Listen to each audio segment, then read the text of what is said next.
امام حسین ایسی باکرامت شخصیت ہیں کہ آپ کی جو ولادت ہے نا، آپ کی جو برتھ ہے وہ برتھ بھی کرامت ہے۔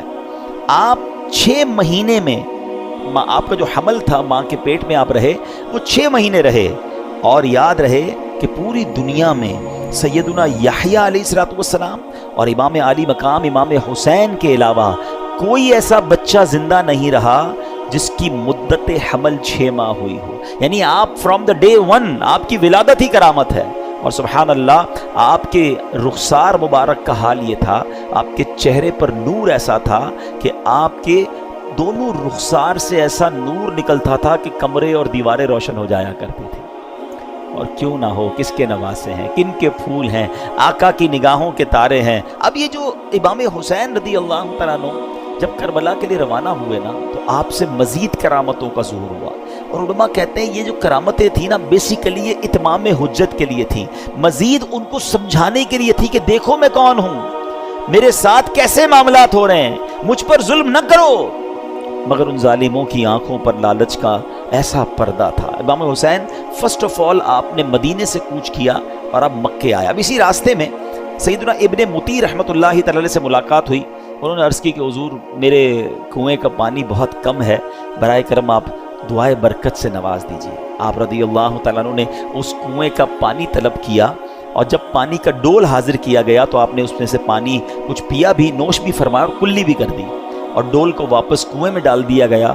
جب وہ ڈول پانی جو ہے وہ کنویں میں گیا، کنویں کا پانی بھی بڑھ گیا اور میٹھا اور لذیذ بھی ہو گیا۔ سبحان اللہ۔ تو یہ امام حسین کی کرامتوں کا سلسلہ رہا۔ اس کے بعد جب آپ بالکل ایگزیکٹلی 10 محرم الحرام کا دن آ گیا، یاد رہے کہ وہ دن جمعہ کا دن تھا، 10 محرم الحرام جب یہ واقعہ ہوا، کربلا کے میدان میں آپ خطبہ ارشاد فرما رہے ہیں، ان کو سمجھا رہے ہیں کہ دیکھو میں کون ہوں، یہ ظلم مت کرو۔ تم کیا جواب دو گے جس کا کلمہ پڑھتے ہو اس نبی علیہ الصلوۃ والسلام کو؟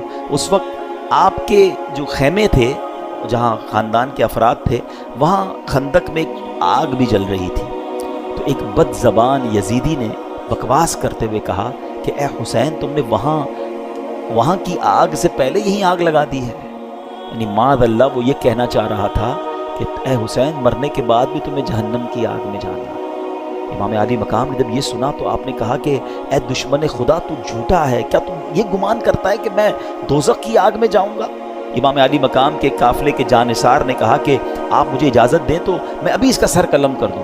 آپ نے اجازت نہیں دی۔ آپ نے فرمایا حملے کا آغاز ہماری طرف سے نہیں کرنا، ہو سکتا ہے یہ پرووک کر رہے ہوں، یہ اس لیے ہمیں کہہ رہے ہیں کہ ہماری طرف سے پہل ہو جائے، اور یہ کہیں ہم نے تو حملہ نہیں کیا تھا، امام حسین والوں نے پہلے حملہ کیا۔ حالانکہ اس قدر بڑی گستاخی کی تھی، آپ نے اپنے ساتھی کو روک دیا، مگر آپ نے اللہ کی بارگاہ میں دعا کی۔ دل بڑا دکھا ہوا تھا کہ ایسی بات اس نے کر دی۔ آپ نے کہا اے رب قہار، اس کو عذاب نار سے قبل بھی اس دنیا میں بھی آگ کا عذاب عطا فرما۔